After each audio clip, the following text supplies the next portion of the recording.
Hello everyone, कसे आहात तुम्ही सगळे? संध्याकाळची वेळ आहे, त्याच्यामुळे दिवे लागणी करून घेतलेली आहे. देवापाशी दिवा शुभंकरोती सगळं केलेलं आहे. आणि आज माझी खूप गडबड होती, म्हणजे रोजची सगळी कामं करायचीच होती आणि सगळं पॅकिंग करायचं होतं. कुठे काय कसं कधी केव्हा हे सगळं पुढचे व्लॉग्स बघत राहा, मिनी व्लॉग्स बघत राहा, त्यात तुम्हाला समजेलच. तर हे सगळं असं सामान 2 दिवसाचं पण केवढं सामान झालं आहे बापरे.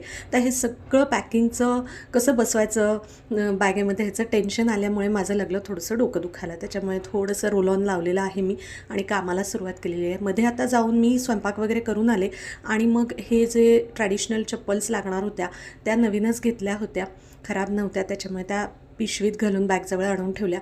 मला इस्त्री करायची होती ब्लाऊजला, ती केली आणि त्याच्यानंतर दुसऱ्या दिवशी डायरेक्ट सकाळी सुंदर सूर्योदय सुरुवात झाली मस्तपैकी दिवसाला आणि भराभर सगळं आवरून घर नीटनेटकं आवरून ठेवून देवांची छान पूजा केलेली आहे मस्तपैकी.